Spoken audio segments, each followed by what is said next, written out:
Hey everyone, I'm working to hit 2,000 subscribers and I need your help to get there. If you enjoy the content, please hit that subscribe button right now. Yo, what's going on, everybody? Welcome back to Vikings Now by Chat Sports, where we don't just report the news, we break it down with the kind of intensity that only Minnesota football can bring. If you're not subscribed yet, smash that subscribe button because we're about to dive deep into some absolutely wild developments happening right now in Minnesota that could fundamentally reshape this entire roster. And trust me, by the end of this video, you're going to have questions that need answering. Let me set the scene for you. We're in the offseason, the draft is approaching, and the Minnesota Vikings front office is dealing with what can only be described as a headache that just won't quit. It involves one of the most dominant defensive players they've ever had, a contract situation that's spiraling out of control, and multiple teams circling like vultures ready to pounce. I'm talking about Jonathan Greenard, and folks, this situation is getting messier by the day. Here's what's going down. According to reporting from Alec Lewis, the Philadelphia Eagles and Indianapolis Colts have both expressed serious interest in trading for edge rusher Jonathan Greenard. Now, if you're familiar with NFL offseason drama, you know that when multiple teams start sniffing around your best defensive player, it's never just casual interest. These are serious inquiries from serious organizations, and they're willing to put real draft capital on the table to make it happen. Let's start with the Eagles because honestly, this makes too much sense. Think about it. The Eagles lost Jalen Hicks this offseason, they whiffed on Max Crosby, they couldn't land Trey Hendrickson. So what's Howie Roseman, one of the most calculated executives in football, going to do? He's going to go after Jonathan Greenard. This is pure vintage Howie Roseman. It's the kind of move that screams his name all over it. The Eagles are reportedly looking at landing Gennard for a second-round pick, which honestly, from Philadelphia's perspective, makes complete sense. They get a proven edge rusher who can impact the game immediately. They plug a major hole on their defensive line, and they don't have to commit long-term capital that they might need elsewhere. It's the kind of pragmatic move that Roseman has built his reputation on. But here's where it gets interesting, and this is where the drama really starts to boil over. The Colts are also in the mix, but I've got to be honest with you. I have no idea how Indianapolis pulls off this trade. The Colts don't even have their first-round pick. You're telling me they're going to give up their second-round pick and then not get a pick until the third round? That seems like a recipe for disaster, especially if you're trying to address multiple needs in the draft. I get that the Colts want to improve their pass rush, but the math just doesn't add up for me on their end. But here's the million-dollar question that everybody's asking right now, and this is where things get absolutely bonkers. If the Eagles and Colts are both interested, if the Vikings are actively shopping Gennard around, why hasn't a deal been made yet? Why is this still dragging on? What's the holdup? Well, buckle up because this is where it gets really good. The holdup, according to every reliable source reporting on this situation, is Jonathan Greenard himself and his contract demands. This is the kind of negotiating leverage that rarely happens in the NFL, and Gennard's camp is wielding it like a weapon. Here's the situation. Gennard is currently due to make around $22.5 million over the next 2 seasons on his current contract with Minnesota. That's already a respectable deal. But when we're talking about potential trades here, that's not good enough for Gennard, not even close. Gennard's camp has made it abundantly clear to any potential trade partners that if you want to acquire Jonathan Greenard, you're not getting him on his current deal. Oh no, they want him paid closer to $30 million per year, which is a massive jump from where he's currently sitting. Think about what that means for a team trying to trade for him. You've got to give up valuable draft capital to Minnesota. Let's say it's a first-round pick, which the Vikings are probably asking for. You've got to provide that pick, and then you've also got to completely restructure Gennard's deal to get him in that $28 to $30 million range. Suddenly, trading for Gennard becomes a huge financial commitment that goes way beyond just surrendering draft picks. And that financial component is absolutely what's killing these trade talks.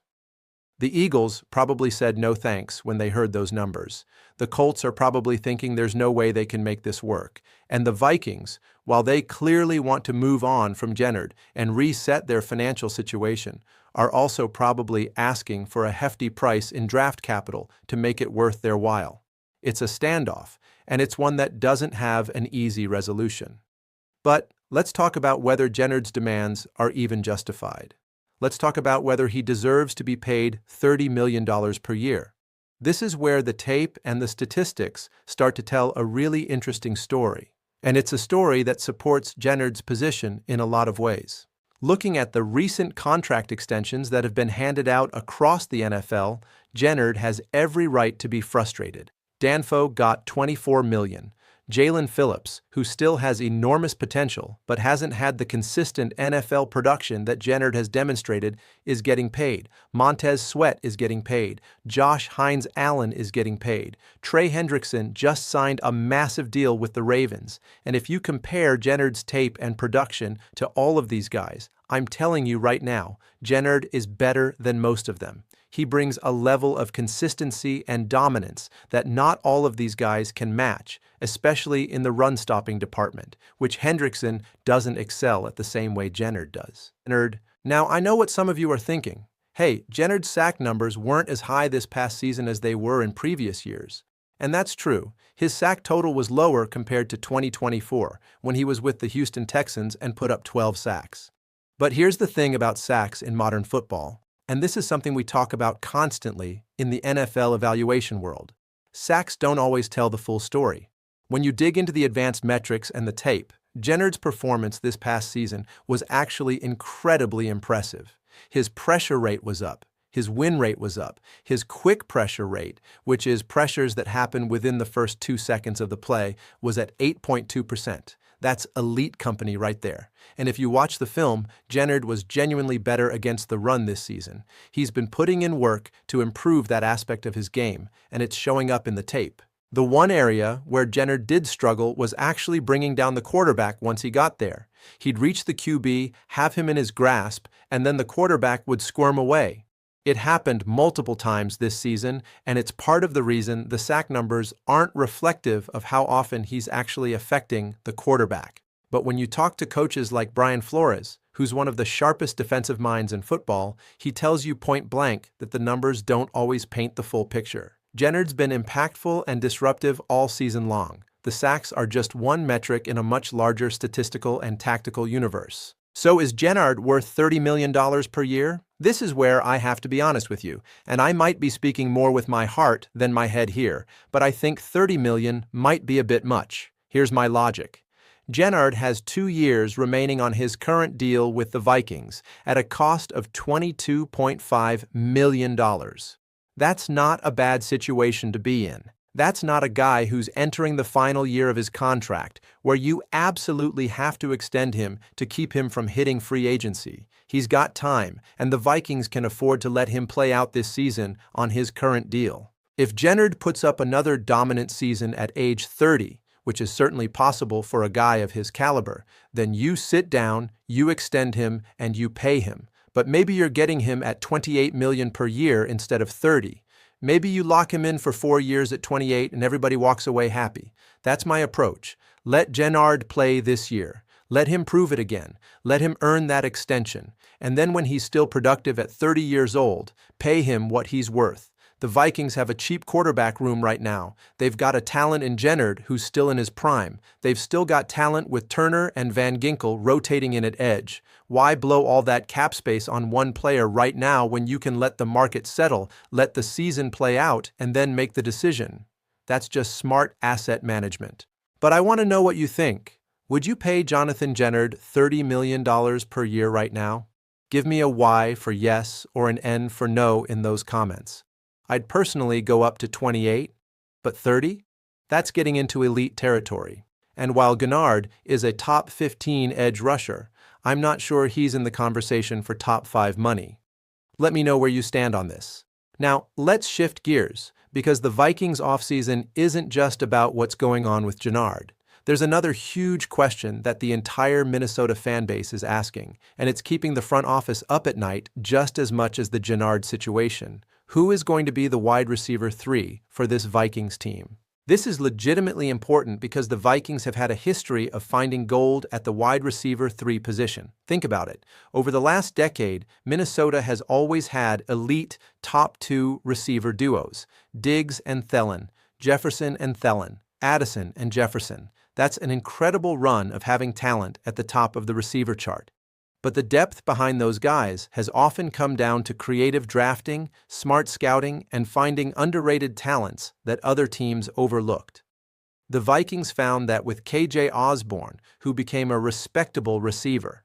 They've tried plugging guys in like Amir Smith-Merritt. They've rotated through multiple options. But right now, the question is whether they can trust Todd Felton to be the full-time wide receiver 3. Felton is a legitimate gunner on special teams, an elite special teams contributor, but the question isn't whether he can fill in for a game or two. The question is whether he can handle the full responsibility of being a go-to receiver 3 for all 17 games.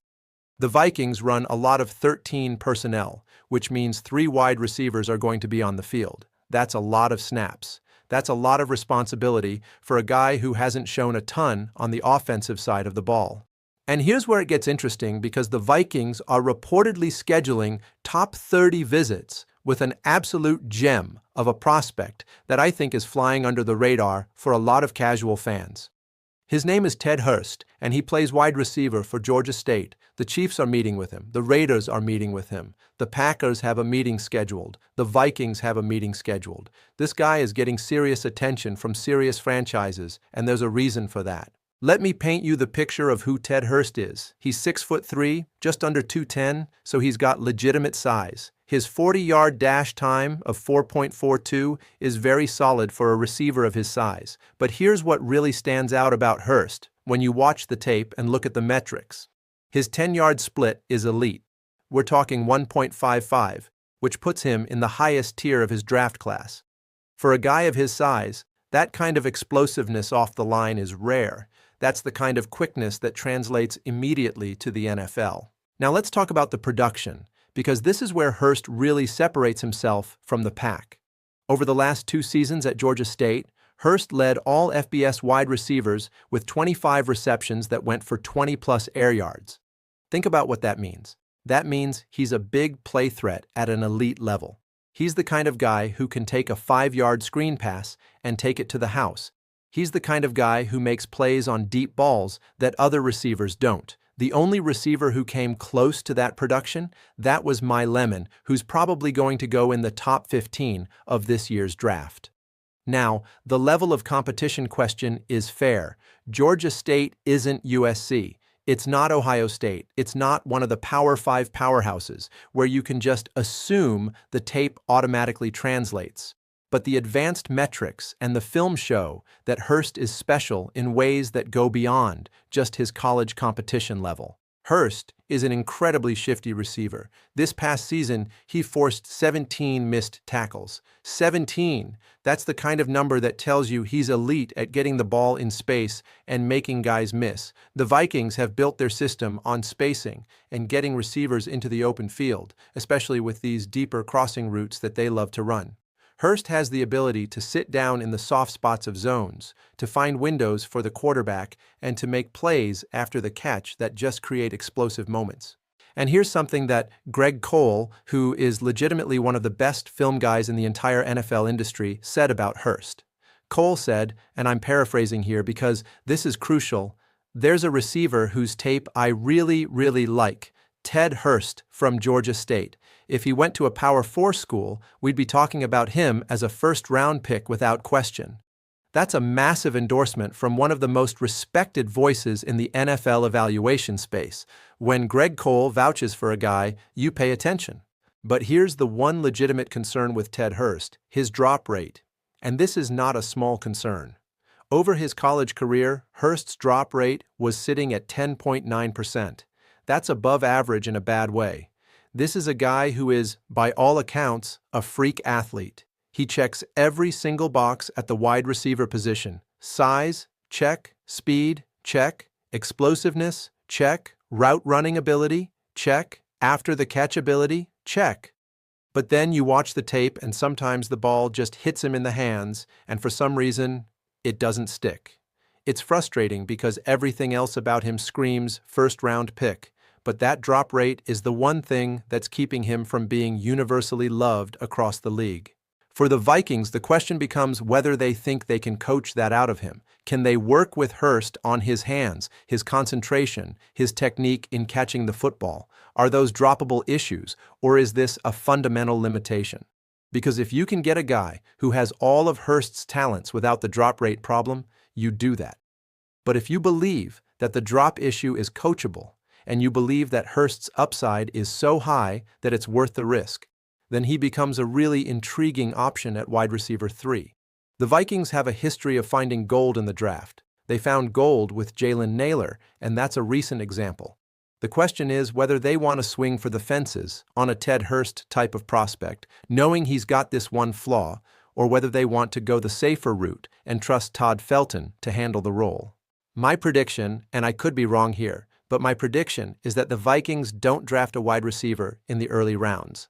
I think they're going to go with either Todd Felton or DeAndre Hopkins to fill that wide receiver 3 role. But that doesn't mean I wouldn't love to see them pivot and grab somebody like Ted Hurst if the value works out right. That's a player with franchise-changing potential if the drop rate doesn't follow him to the NFL level. So here's what I want from you. I want you to predict for me. Who do you think is going to be the wide receiver 3 for the Minnesota Vikings next season? Is it Todd Felton? Is it a draft pick like Ted Hurst? Is it an experienced veteran like DeAndre Hopkins? Make your prediction in the comments. Let me know what you think the Vikings should do. This offseason is absolutely critical for the Vikings. The Gennard situation needs to be resolved one way or another. The wide receiver 3 position needs to be addressed, and the front office needs to make smart, calculated moves that position this team to compete right now while also building for the future. The moves they make in the coming weeks will define the next chapter of Minnesota Vikings football. If you made it this far into the video, I want to thank you. These deep dives into what's really happening with the Vikings don't happen without viewers like you who care about understanding the nuances and the drama of NFL football. So please, smash that like button. Drop a comment with your thoughts. And if you haven't subscribed to Vikings Now by Chat Sports, what are you waiting for? We break down the Vikings better than anybody else, and we do it with the kind of passion that only Minnesota fans can bring.